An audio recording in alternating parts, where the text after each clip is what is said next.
YouTube members channel afterwards. So welcome back to Lou. Lou Banks, CEO of Rising Vibe. Rising Vibe culture consultants who help create cultures that bring together organisational goals and human needs, something highly relevant, of course, to today's chosen topic. And Lou delivered a great high energy session from us last year in the early days of the pandemic, which was a real tonic back in, I think it was last May, something like that. So around about a year ago, Lou, wasn't it? So send us questions and suggestions via chat throughout, and we'll have Q&A roughly in the last 15 minutes with a hard finish at 2:45 p.m. If you've not muted yourself yet, please do. That would be much appreciated. And Lou, over to you. And thank you again for doing this. Oh no, thank you for having me. Thanks, Richard. I'm always a little bit perturbed. We were having a conversation about platforms. I'm a little bit perturbed by Teams because I'm not so equipped to be skilled on Teams. So all I can see are my slides. I can't see anybody, or I don't know what you can see of me. So bear with me and my nervousness on the Teams. I don't want to touch anything in case I lose my slides, which I did once before. So I'm going to talk to you today about breaking down barriers to change. And we're in the world of culture. And we deliver learning and development solutions to support our clients to, create the culture that they want. But ultimately, any piece of learning, and everyone in here will know this, is because we want something to change, something to be different. So we've all been part of either initiating change programs or change projects, or we've been involved in them. And what I'm going to talk to you about today, I'm sure some of it will be familiar. And some of it, I think, will be relatively new or a different frame around change, because the piece that we notice, what we've noticed in our experience working with our clients over the years, is that we very rarely dig deep into what are the barriers at individual level that prevent people engaging with change, which then prevents a collective shift. And usually the reason why we avoid working or considering to work at an individual level, especially in organizations that are of a considerable size, is because it feels very overwhelming. It doesn't feel like it's something that is possible to work at an individual level. But actually, if we are able to support people managers, leaders, team leaders, supervisors to have slightly different conversations with their team members in context of change, it can have a really significant impact. So what I'm going to do is talk to you a bit about that. And as we mentioned at the beginning, we will send out to you, or give you the opportunity for you to request a copy of our Rising Vibrational Scale, which some of you might have seen if you took part in the webinar I did last year, and the Change Equation worksheet. So it's a very simple framework that you can work through either with yourself on a one-to-one with other people, or you can do it in a group way, in a facilitated group way. So that's what I'm going to talk to you about today. But before we get into that, I'm just going to share this with you, which won't be a surprise, but I think it's really useful to remind ourselves of this, that on average, only 25 to 30% of organizational change achieves full benefit realization. So any change piece of work, change program, change project will achieve some difference, but rarely the full benefit realization, rarely the desired outcome, right at the beginning of the project or the program. So 70% of change initiatives fail to achieve. And what we know is that organizations don't tend to apply the same discipline for managing the human elements of the change. So focusing on the process is much more common than focusing on the human part, because the process is much easier to do. But actually, the short-term pain, I guess, of spending more time on the human side will give us much more long-term benefit. We've all heard this, we might have said it ourselves, when change efforts have failed in the past, the cynicism grows. So here we go again, another flavour of the month. And we know with a lot of the clients that we work with who have been involved in relentless change, constant change, one change actually being implemented, not quite finished, and another one coming along, people do become very demoralised. And that also impacts the level of full benefit realisation that's going to happen. If we get into an individual, if we get down to an individual level here, there are 6 main reasons why we individually will struggle to engage with the change. So number one, we see change as a threat, and we are hardwired to avoid change. The reptilian brain is still firing in exactly the same way it did all of those years ago. The logical brain doesn't kick in quick enough, and we will feel threatened when we are asked to or forced to, even if we're not really being forced to, but engage in a. So I don't know if there's someone on. Is everybody muted? I don't know if it's just me, but I'm getting quite a lot of background noise. I don't know if anybody else is.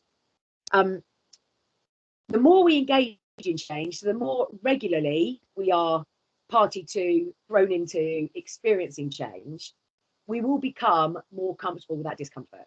So we'll still initially feel some form of threat, but the more we've done it, the quicker we'll move through that. However, there are a lot of people in organizations who maybe haven't led through change or haven't been part of a huge change. And you think about what happened last year, everybody being forced to change. And I think that's why a lot of people who maybe haven't spent time in organizations, for example, haven't been party to having to do things differently on a regular basis, have found it so difficult. We're also hardwired to scan for danger.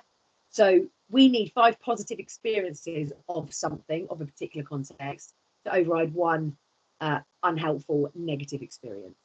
And actually, if it's something new to us that we are trying, that's even more powerful. So an example might be, we are asked to engage in a feedback culture where everybody delivers feedback conversations directly. Doesn't mean we can't have a conversation beforehand to get some support around how to engage in that conversation, but that is the change the organization is trying to implement. For example, we could have 3 or 4 interactions around giving feedback that actually went well, that felt much more positive than we thought they might.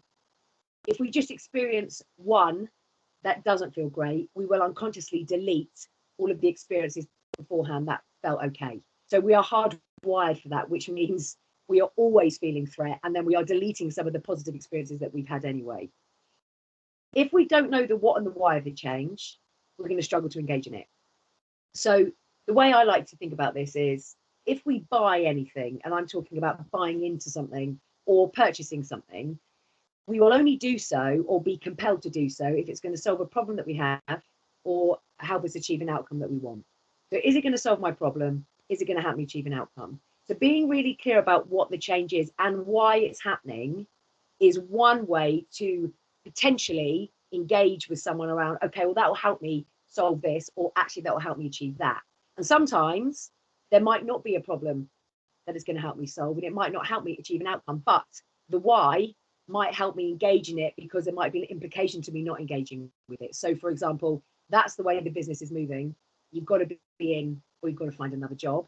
That actually, for some people, is enough of a what and a why for them to engage in it, at least a baby step more than they were originally.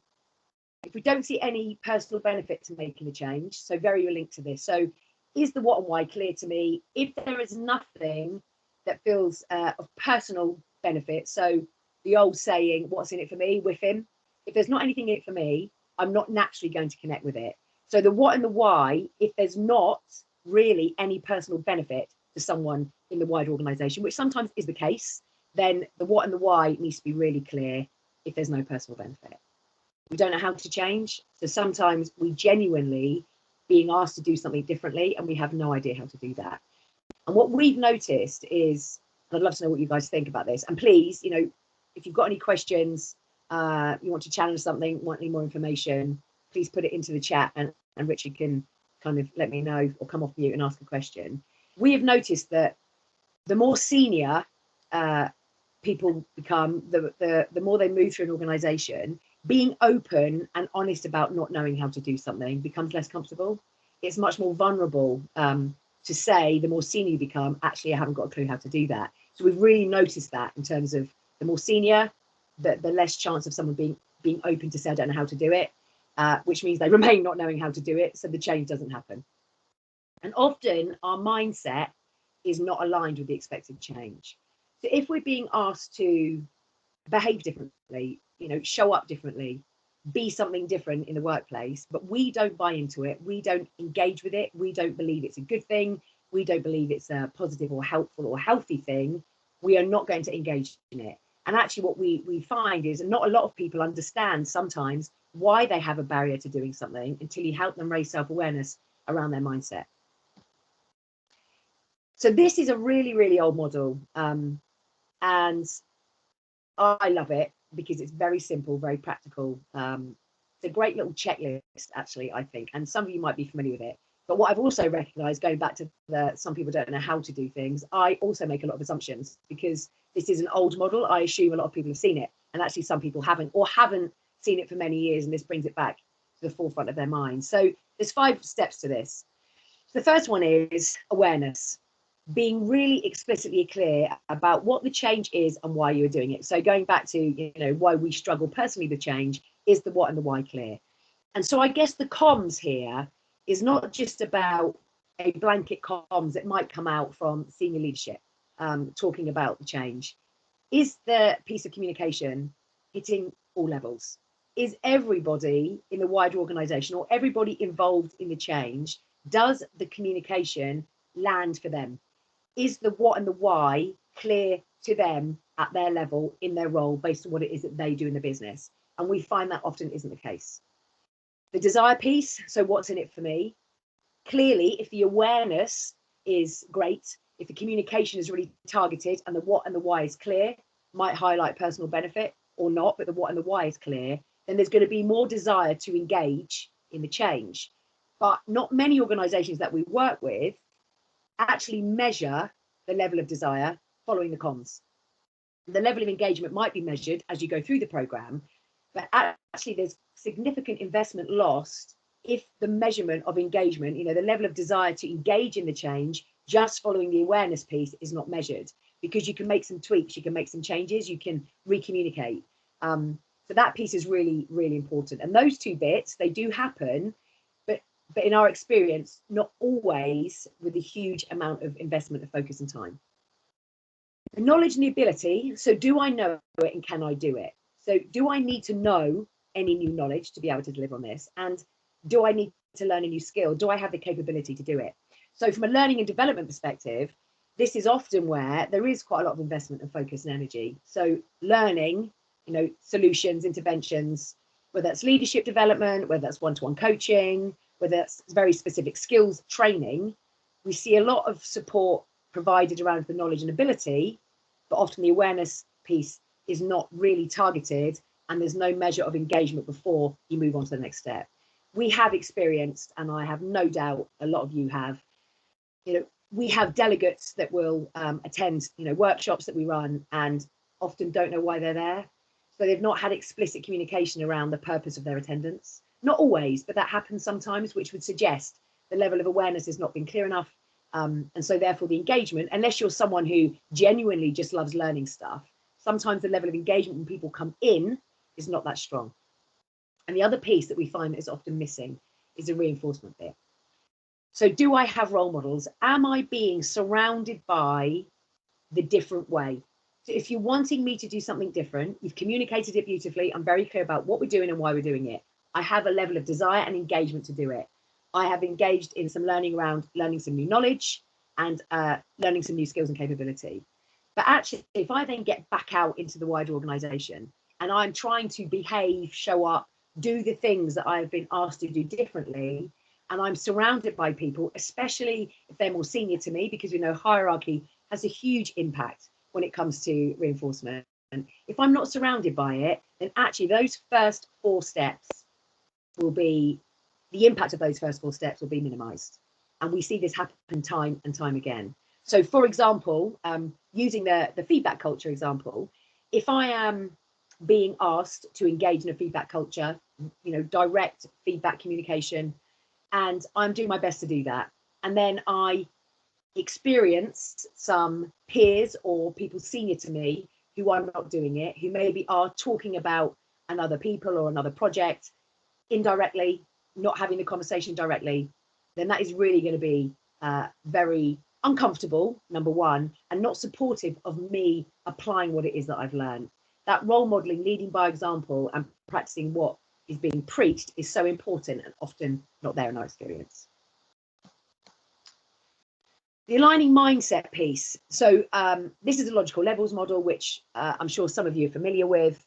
And for me, this really helps to articulate what happens when our mindset is not aligned with what we're being asked to do or how we're being asked to behave, for example. So our beliefs and values, what we believe to be true about the world and the things that are important to us will absolutely impact our thoughts, and therefore our mindset. So the way that we talk about mindset at Rising Vibe is our thought patterns in any given moment. So what am I thinking about in this moment would suggest what my mindset is in that moment. We don't have just a fixed mindset or just a growth mindset. Sometimes the thoughts I'm having are very enabling, very possibility and opportunity, so very open, very growth, and other times they are not. Other times they're very problem focused, very closed, which would suggest I'm in that moment in a fixed mindset, but it's very, very fluid. So what we believe to be true, opinions, judgments, assumptions will drive our thinking, which is our mindset. So if we're then asked, for example, and this is a very real example for me right now with a current client, there's a board of eight people on the board, and 4 people on the board would have what I would describe as a very assertive approach. So very happy to challenge, very open to being challenged, happy to share ideas, to disagree, etc. The other half are not so comfortable with that. So more of a passive approach. And again, this is not about right, wrong, good or bad. But what we know is that if only half of a team, especially a senior team, are contributing and challenging, then that is not going to make for such an effective, board level group of people.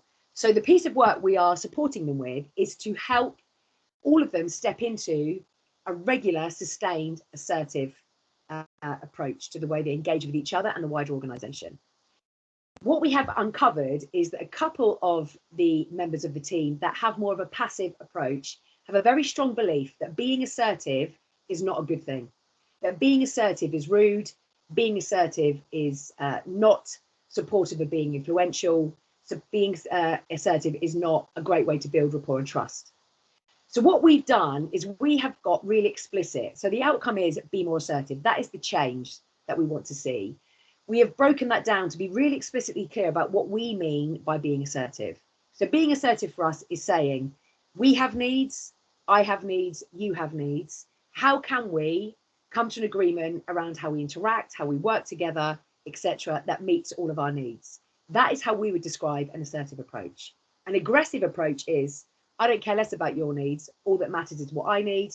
And a passive approach is putting everyone else's needs ahead of your own. And when you're in a passive space, that means you don't share ideas, you don't challenge, you don't push back.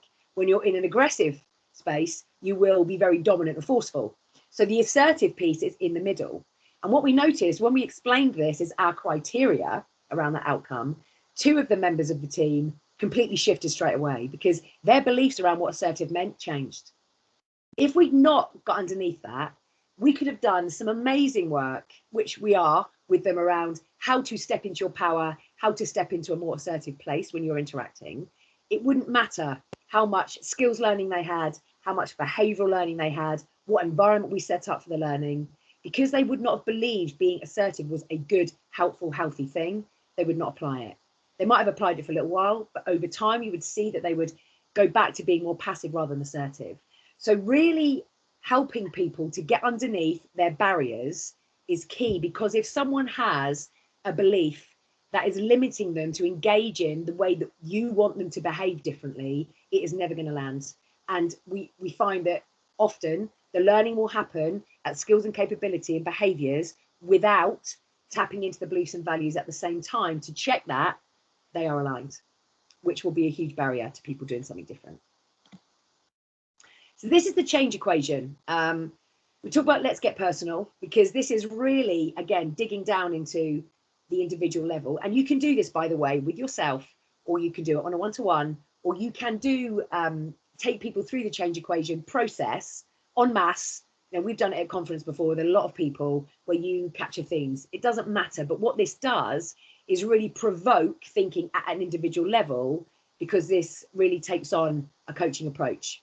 So change happens if, and I'm going to talk you through this, my level of dissatisfaction with the current state multiplied by my connection to the vision where you want me to be is greater than the resistance I have to the change I have to make.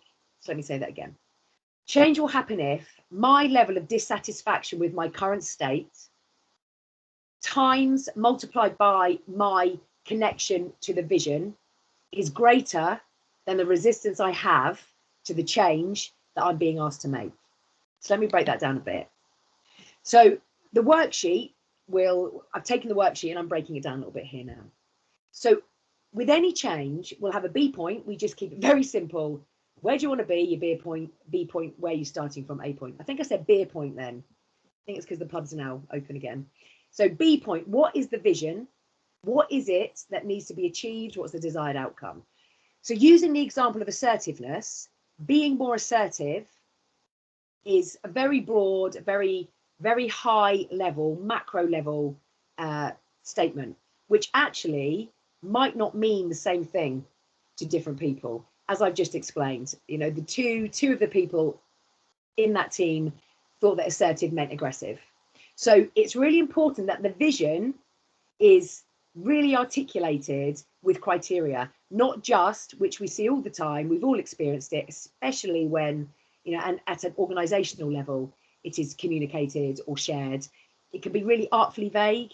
So break it down as much as possible. This is the vision. This is what we want to achieve, where we want to get to our goal. The A point is rarely considered because what we tend to do is deliver solutions, very blanket approach. We don't consider that people could potentially be starting from very different positions. So again, thinking about the assertiveness frame, just because it's I think it's quite an easy one to think about. We're very clear about the B point. Assertive, my needs, your needs. Let's get both needs met where we can. Where are you now? Now, some people are not aware of how they interact, are not aware of how they show up, are not aware of their triggers, are not aware of their behavior. Even when we are, sometimes it feels very, very vulnerable and exposing to be honest about where you are. So if you are someone, for example, who is very passive, who doesn't put their needs forward, who basically takes direction from someone else, even when it doesn't feel comfortable because they are uncomfortable challenging or sharing that they don't agree with something, how comfortable are they to own that? If they're not comfortable to own that, then we're not really getting the honest start point. And what that means is, if you take a metaphor example, 400-meter track, racing track, you might have some people who are nearly across the line who already are quite comfortable with that assertive space. You might get some people who actually just need to be more mindful that sometimes they can be aggressive and just to potentially rein in some of their approach at times. And then you might have other people who are not even across the start line, who are in a very passive state, who have never even considered they have needs, let alone articulated them. So in any organizational change, you think organizational wide, even if the B point is clearly articulated with criteria and makes sense from a wide perspective to the wider organization, potentially everybody is starting with a different A point. And then we might do a blanket approach learning solution to address it, which isn't going to work. Lou, sorry to interrupt. Yes. Just a quick question from chat. On the mindset triangle, what's the ID at the top? Is it identity? Okay, yes, identity. So when our beliefs and values collide, that becomes our identity. And usually this is in an unconscious space. So for example, one of my beliefs is being open, honest and direct is the only way really to show up in the world. And I also believe that I am the only one who can, you know, drive my destiny. So I have very strong beliefs and values around that. So I value honesty and I value independence. So I would have two of my identity statements would be I am honest and I'm independent, for example. I hope that answers the question. I mean, it does. Thank you. Okay, perfect. Okay, so we've got a B point, the A point, where are we starting from now? And unless we really drill down into individual, I guess, even themes around how people are feeling around where they are in context of where you want them to be, we're not going to be able to deliver a solution that really targets in an effective way. So the next part of the worksheet takes that and breaks it down. So once I'm aware of my A point, okay, my start point, how dissatisfied am I with where I am now? And we just get people to score between 1 and 10, just intuitively. Now, this isn't a mathematical equation, it's an intuitive coaching tool. Because if I'm not dissatisfied with where I am now, chances of me engaging and changing are low. So we want the dissatisfaction score to be high here. We want it to be high. The vision piece is broken down into 3 areas. So do I have clarity of the vision? So is it explicitly clear to me? Be assertive, a bit vague. Be assertive, which means clearer. So we want these scores to be high. We want these scores to be high as well. So is the vision clear? Do I know what it means to me? Do I feel motivated by the vision? So it might be clear, but actually I might not want to do it at all. So actually, if I'm someone who's very passive, asking me to become assertive, I might be terrified by that, not motivated. So my score might be low there. And this piece is really rarely, if ever, explored in context of a change, which is, do you believe and expect that this vision is possible? Sometimes, with all the best intention in the world, we might have a organizational vision, goal, outcome that is big and actually exciting. But when we really consider it, we don't believe and expect that that vision is possible. That will stop us engaging with it. So sometimes gaining feedback around, do you think that we can, do you expect and believe that we can achieve this as an organization, is really powerful, because people could be dissatisfied with where they are now and ready to change. They could have clarity, could be motivated by it, but it feels like too much of a jump, too much of a quantum leap, which will bring the score down. So ideally, all of these scores are high. If the dissatisfaction score is not really high, the vision scores have to be really high. If the dissatisfaction score is really high, we might get away with the vision scores being a little bit lower. But ideally, we need to not be happy where we are, and we need to want to move towards the vision for all of these reasons. How we then check resistance is using our rising vibrational scale, which is about how do we feel about this? How do we feel about this?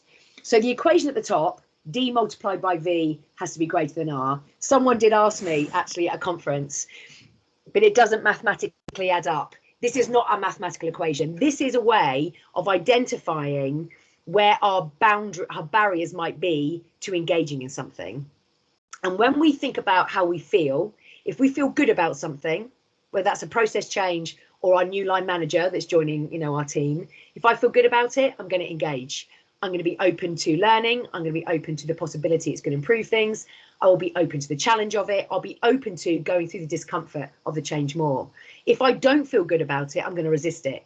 Even if the change potentially is a really good thing, if I don't feel good about it, I'm not going to engage with it. So what we do is we use the scale, which I'm going to show you now, to measure how we feel about both where we're starting from, how dissatisfied or not are we about where we are, and how connected to or not are we to the vision. So this is the scale. Anyone not seen it before, real snapshot, nutshell explanation, 22 levels, 15 low vibe emotions, 7 high vibe. The reason there's an imbalance is because we are hardwired to scan for danger. We are always looking for problems, which means we're more likely to have unhelpful thoughts. Unhelpful thoughts mean we'll have more low vibe emotions. More helpful thinking brings us more high vibe emotions. We will spend, if we're lucky, most of our time in duality. And duality means experiencing high and low vibe emotions around the same context.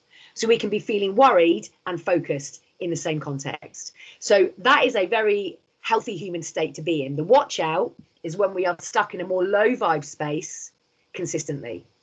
So what we do with this, and we use this as a general check-in tool with our clients as part of one-to-ones. You can also dig into it in much more detail as a coaching tool.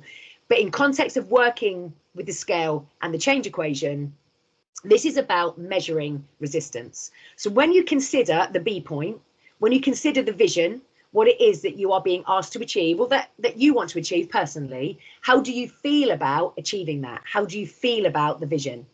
You absolutely need to have some high vibe in there. You might have some low vibe. You might be pessimistic or a little bit worried, but you absolutely need to have some high vibe in there. If you don't have any high vibe emotion associated with the vision, chances of you engaging in it or the wider organization engaging in it is low. When you consider your level of dissatisfaction, so where I currently am starting from, how do I feel about where I currently am? If you haven't got some low vibe around where you currently are, that would suggest you feel good about where you currently are. So you are not likely to engage in the change. The reason this works really well with this is, and this happens a lot. So someone might answer the dissatisfaction score here. They might give themselves a 9 or a 10. This has happened just recently. But when we asked them where they were on the scale in context of where they are now, they were frustrated and irritated with a little bit of worry, which actually does not really represent a 9 or a 10 out of 10 in terms of dissatisfaction. So that opens up a great conversation about the difference between what they said in terms of how they feel about where they are versus what they scored themselves. So again, this is not a diagnostic. This is a way of having a really helpful, intuitive conversation about how people are feeling about something, as well as giving themselves a score about the dissatisfaction, A point, and breaking down the vision into 3 areas. So in summary, because I think about time and questions, I can go back over the slides. 70% of change initiatives fail to achieve. Organisations don't apply the same discipline for managing the human elements of the change. You'll all know that, I know that. And the reasons we don't is because it's hard, but actually by not doing that, by not getting into the human side, really digging into it, we're losing a lot of money. Organisations are losing a lot of money. We're hardwired to avoid change. So that's one reason why we really need to get into the individual mindset. We need to be clear about the what and the why. The personal benefit has to be clear, or the personal implication. Do I know how to? If not, help me. Help me be open to, safe enough to say I don't know how to do it as well. Is my mindset aligned with the change you want me to make? If not, I'm unlikely to do it. I might do it, but it won't sustain. ADKAR, how clear is the awareness piece? How clear is the comms? How targeted is the comms across all levels of those impacted by the change? Do you measure the level of desire early enough? What knowledge do I need to know? What ability do I need to be able to do? Is it being reinforced by role models? Is it being led by example? Am I being surrounded by the change? Our beliefs and values drive our actions and behaviour. They do not shift overnight. Some people don't want to change their beliefs. So actually shifting mindset takes time. So when we implement a change and then we implement another change really quickly afterwards, it's really, really unhealthy, unhelpful. And actually, perfect world, we have a B point and an A point. We move from the A point, get to the B point becomes the A point. Then we might have another B point, another vision, another outcome. We all move towards that, goes back. That doesn't happen, as we all know. And of course, I'm talking utopia, but actually, I think we could minimize that by avoiding lots of different changes happening at the same time, starting a change, it not really working, kind of leaving it hanging and then trying something else. It just doesn't help. It certainly doesn't help with people's mindsets around change either. With the change equation, do I know my A point? Am I open to sharing it? So I might be aware of it. If I'm not aware of it, how do you help me become aware of it? Am I open to sharing it? Because if I'm not open to sharing where I'm really starting from, actually my progress is going to be limited. Is the B point clear? Is it compelling? Do I believe and expect the B point to be possible? Again, that one is really rarely touched on. How much resistance or engagement is there to each point? And this means by doing that, and you can do it at a collective level, but drill down into themes, then you'll get the individual shift, which will impact the collective. So. Thanks, Lou. That's great. I've not seen the ADKAR model before. Actually, I found that very useful. Yeah. Along with the Rising Vibe model as well. We've got an excellent question here from Shelley, 2 questions actually, which is in the chat. So if you wanted to have a quick look, but I'll read it to you now as well. So Shelley, feel free to unmute. And what she's saying is, what proportion of the time and effort do you spend looking at A points versus B points? Are both equally important is the first part. Okay, so I would say that the B point takes less focus and energy and effort than the A points, because the A point is usually varied. You know, ideally we have a B point, starting point, we have a B point that maybe be quite macro. To take that and agree that first, and then break it down to ask ourselves, does this make sense? Will this make sense to the front line? Will this make sense to the middle managers? Will this make sense to people in the warehouse, in the manufacturing plant, whatever the sector is? Asking those questions and checking it, sending the vision out and saying, does this make sense to you? That takes time and effort and needs to take that time and effort. But that is quicker once done. That bit takes shorter amount of time and effort than then digging into the A point, because people are much more likely to be in very different positions, which is why we don't do that bit. Time is taken on the B point, and in our experience, not often enough time spent on taking the macro and bringing it down to the micro level so that people understand the criteria in terms of what it means to me and my department. But the A point is where the time investment is really needed, which, also builds on the work that we do around culture and psychological safety. Because if someone doesn't feel able to say, I don't believe and expect this change is possible, I like it, but I don't believe it's possible. If I don't feel safe to say that, I'm not going to say it, which means I'm just going to stay stuck not believing it. If I don't agree with it, if I don't connect to it, but I don't feel safe enough to say that, then actually I'm just going to stay stuck there. And we see that happening time and time again. So psychological safety is so important, to allow people to really dig into their A point and be open to sharing it. So the A point, yeah, thank you. That's great. And then Shelley's second question, and please do raise your hand if you have other questions for Lou. That would be great. Shelley says, do you agree groups of possible start points based maybe on the scores, and then create interventions for those groups, regardless of whether you'll have people that identify in that A group or not? So is this about, is it good to do it at a group level, the A point? Was that the question? Sorry, I'm just checking. Yeah, I'm happy to come in if that helps. So what I'm suggesting is, I think if we've got a change at the moment that's affecting about 1,500 people, and you want to assess where people are at in terms of their A point, you'd kind of want I think I'd want some sort of a framework. So I'm predicting, is there a way of predicting groups of individuals and then associated interventions that might bring them into a different space in advance of actually getting the data back, if that makes sense? So is there typically certain groups along the way who might score whatever? Your slide with the sort of whirlwinds in it is scary. But if you've got people with a certain score, is there something you could be doing to kind of move them on so they're less resistant? Typically, if they score at whatever level, is probably what I'd say, and have a plan for that, regardless of whether you end up having somebody in that score or not. Okay. So it's a great question. So this is our take on this. Our ethos at Rising Vibe is we are only able to help people help themselves. We can support and challenge people, and this is one way of doing it, helping people to raise their awareness, to see what might be getting in the way in terms of a barrier to whatever it might be, whether change, learning, etc., feedback. What we know is helping people to be open about how they feel about something. And if, say, you've got 1,500 people, you could, and maybe I'm making this up clearly, but you might have, 6 different departments or functions in there. You could do a very high level survey to gather themes around how people are feeling in each of those functions. Then there are 3 questions we ask, and you can ask these questions in a collective way and gather themes, or you can ask it individually, which is, if people are in a low vibe space, you can ask them, what might help you feel better about this change? So if there was an overwhelming sense of people being in, fear, anxiety, or overwhelm around the change, to ask them, what might help you feel better about this change? And ask them to share with you what would help them. And then we ask, is that within your control or influence? If the answer is yes, we say, great, what support might you need with that? If the answer is no, what else might help? What else might help? So we can get some great data en masse by asking people how they feel, asking them what would help them feel better, gathering the themes from that, seeing what is within control and influence in terms of that group of people. The ones that are not within control or influence, feeding that back and saying, these are within control and influence, and these are not, what else might help? And then on the back of that, what support might you need with this?